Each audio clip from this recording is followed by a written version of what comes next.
Hey everybody, welcome to True Confessions of a Car Guy. My name's John Gavin. I decided to do this because I've been in the car business a little over 40 years. And as I've been going through all those 40 years, I'm not proud of this fact, but I've worked at 49 different dealers. Over those 40 plus years, I have seen some of the craziest stuff happen. Good, bad, the ugly, you name it.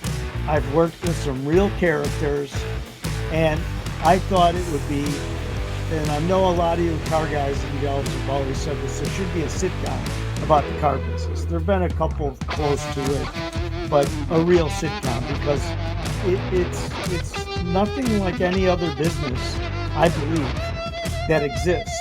So I figured, what's the next best thing? Let's do a podcast.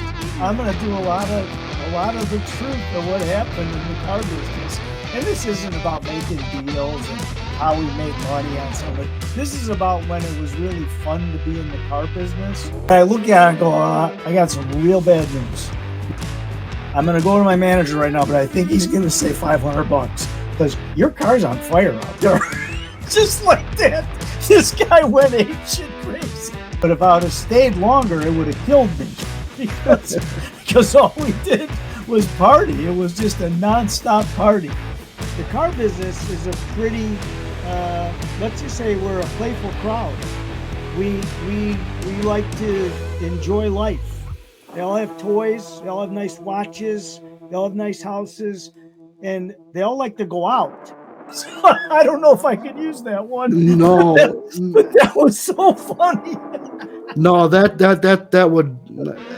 one won't go. They threw keys on top of roofs. They took titles and burned them. They did all kinds of crazy stuff. We've created our own monster. We any problem that the car business has, we've created it. But we had a fun time getting there. And all you car guys and gals who are out there who got stories like mine, you want to send them in to me, I'd be more than happy to read them or have you on the show. Send it to confessionsofacarguy@gmail.com and we'll all laugh.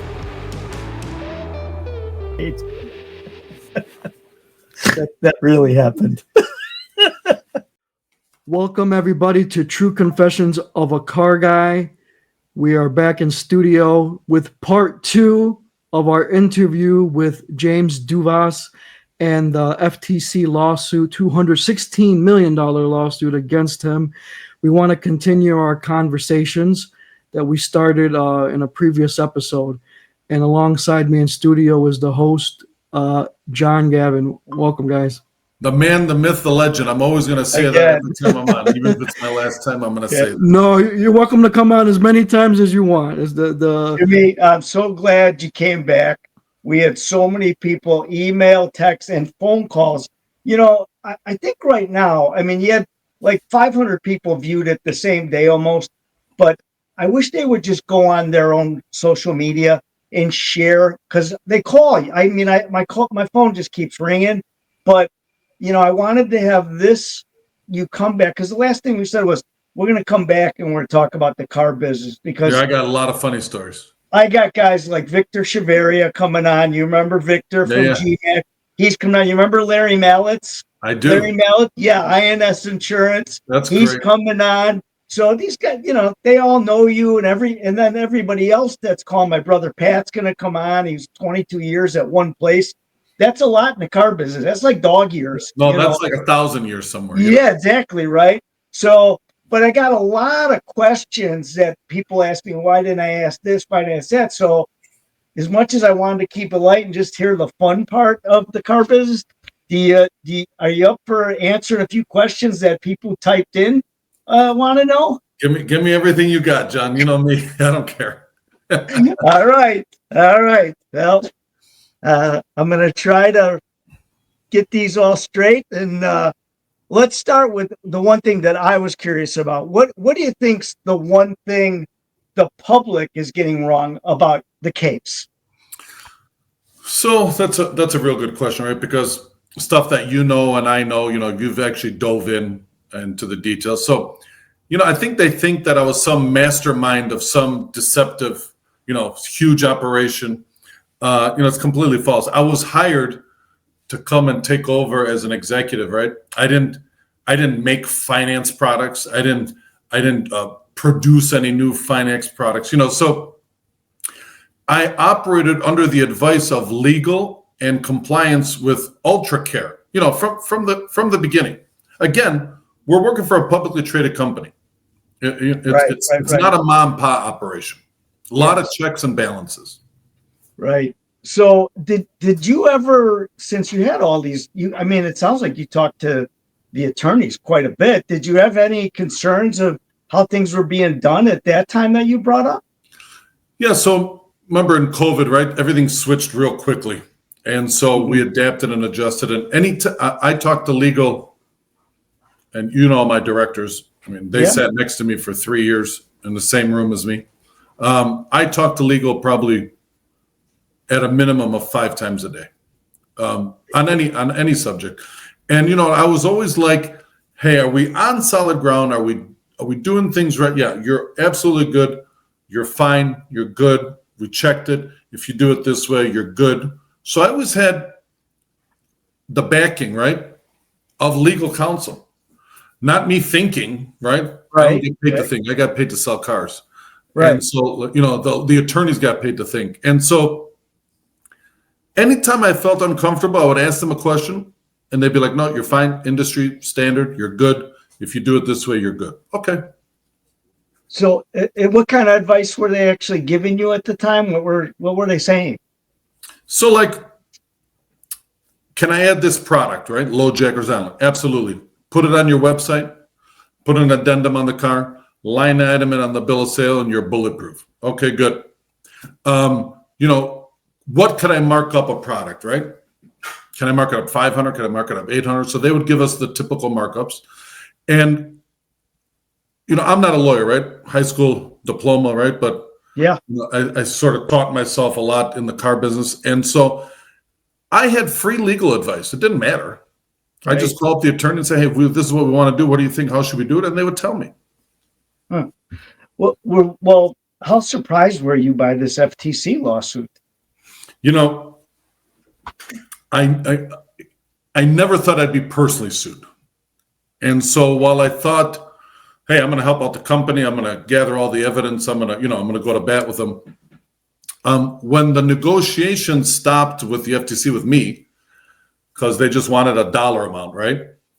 And so when those negotiations fell apart, they never asked me, "Hey, how did you do this? Why did you do it this way?"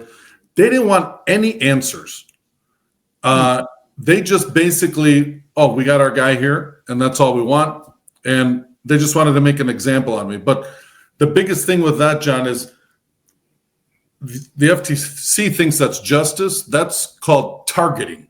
That's not justice. I agreed. Totally and agreed. So, there was no email. There was just, "Hey, we got a $216 million lawsuit and my name is on it." And when they sent you those emails, you weren't even working there anymore, right? No, it's gone. You're gone.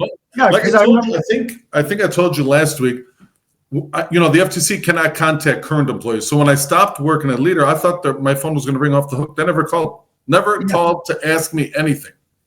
Yeah. So have you spoken to, other car guys, executives, anybody else worrying about this happening to them? Yeah. So, I've gotten calls from finance guys. I've probably sent you a couple screenshots of guys texting me. I've gotten guys in the healthcare field, getting nervous, because they sell, right? You sell medical products, you sell. So they were like, did you have an indemnification clause? And I said, well, that's a whole different, aspect of the story. This is just not going to rattle the automobile industry. This could rattle any sales industry, not just the automobile. Well, my wife was a dentist in Illinois for 37 years, and she had to have malpractice insurance. She had a bunch of her doctor friends had malpractice insurance, and it got to be so expensive, everybody left Illinois. Well, with this going on with you, this is like every car guy is going to need malpractice insurance, because this is unheard of to go after the I don't even know, CEO, CFO, whatever they called you then, vice president, of a publicly traded company for somebody who doesn't actually have hands-on to every single customer. So, and so like, if this doesn't go good for me, right? And it might not. Everybody going forward, if it was me, right? Everybody going forward would tell their future employer, hey, you want to come run 4 or 5 rooftops? Yeah, get me insurance. Right. Get me indemnification insurance. I saw what happened to James Douvas, and hey, that could happen. So I agree with you on that. Absolutely. All right. Last one, and this wasn't from anybody. It's just me personally. I love you. I think, like I said, I think the world of you. But I can't imagine what toll is this taking on you, your family, your reputation, just your psyche, your peace of mind. I mean, how you doing with that? Well, I'm already a little bit crazy, but so just Every like you, guy. yeah, just like when you hear in the headlines, lifetime ban and deceptive practices, and consumer fraud, and just again, John, it's me. That just those words don't go in the same sentence as James Douvas. And listen, my kids are in college, right? They go online, and so they hear the whisper. I'm more worried about what their friends would say, or their friends' parents, and stuff like that. I mean, my kids know who I am, but yes, still, it's not easy for them. I don't like it. And again, right, what were we trying to do? Nothing. We're just trying to sell cars to the public. We're filling orders, right? People are coming to us for cars. So it gets me a little, I think the word I used last time was aggravated, right? Yeah. So it gets me aggravated. Well, I want to kind of flip this and take it off your mind a little bit. Yeah. So I wanted you to know that you have some I have some actual directors who work for you coming on the show. Oh, really? Just so you're aware. Yeah, I've got That'd be great. 2 for sure right now that are coming on. I only called 2, so I know if I call more, they're going to say yes. They'll give you a good inside peek. Well, like I said, I was in the meetings, and I know you didn't change the meeting because I was there. Because one of them, I sat behind you. I don't even know if you knew I was there. So It wasn't like you changed the whole meeting. I mean, I actually came in late.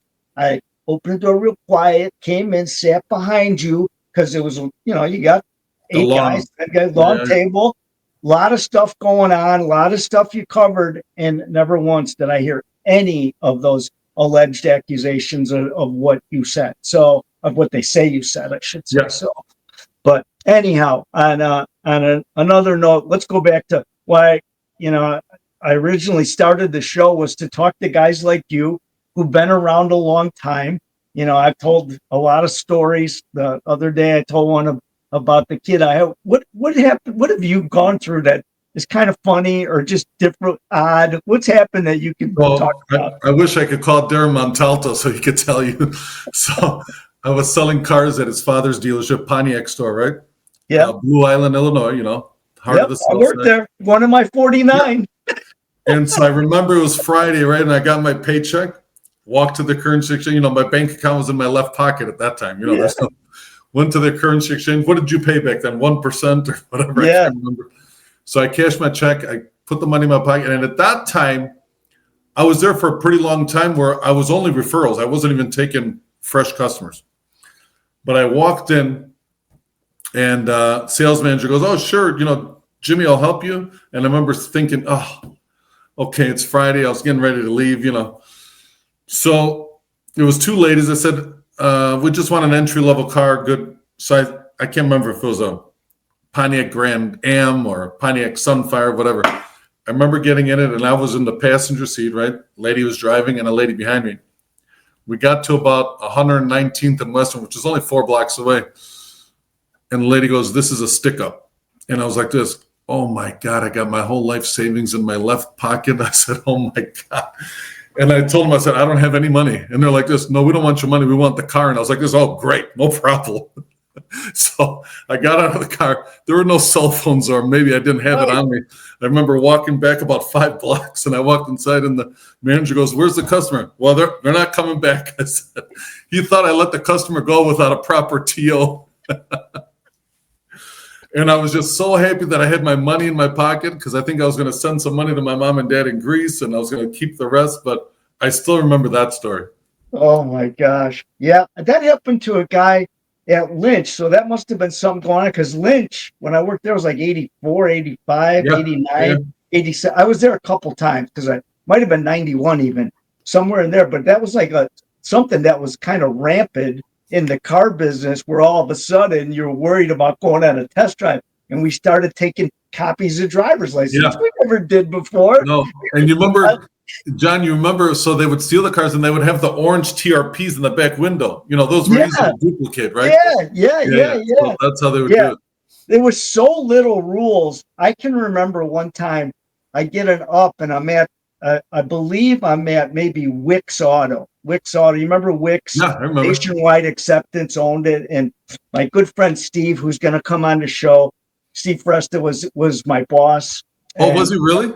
Yeah. Oh, yeah. Steve was he loves you, by the way. He says he's never met you, really. He's talked to you on the phone. We've talked on the phone 500 times. I send him customers. He sends me customers. That's what he said. He goes, talk about a guy who's treated me like I'm a brother. I never met the guy, but he's been so great. So I don't want to take all the thunder from his probably he's going to tell a few stories what I did, but I sold this guy a car who obviously should not have bought a car. And I went to Steve. I said, I'm not really sure this guy's capable of buying a car. So he said, what do you think? Well, of course, I'm thinking I'm going to sell a car. I don't know. Am I going to throw him out? You can't win either way. You can't win either way. You tell him, you throw him out, you don't, whatever. So anyhow, we put him in the car. We do all the paperwork. He doesn't get, he drives straight across Cicero Avenue, crashes the car right into the green light pole. He didn't know how to drive. He wasn't probably supposed to be driving that, but we never checked anything. We didn't ask you for the driver's license stuff. We didn't ask for all that stuff. Right. In the 80s, it wasn't something we had to do. So the business has changed tremendously. I mean, now, think how many documents for those of you at home, like my wife Liz, that listens later. I mean, I think it went from probably when you started having 5 documents to 8 maybe, to now you've got 20, 30. I mean, it's crazy. And then, it seems like every year, right? Something happens to a dealer group, and then you get one more form to protect somebody, the consumer or the dealer group. I'm going to mention a guy who I think I learned the most from him about doing everything right in the finance office.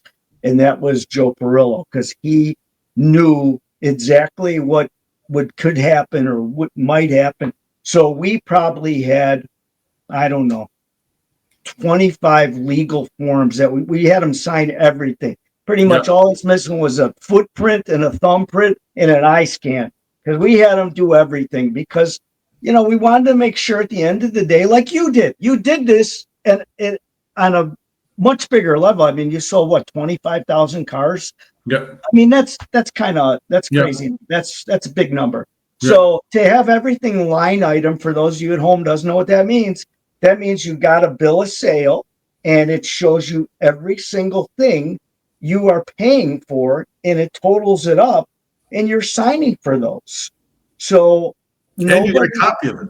Yes, and you get a copy. It's not, nobody's putting their arm over it or saying, okay, we're going to play pin the tail on the documents and blindfold you. You look at everything, and it's just, we're really straightforward and transparent, because we have to.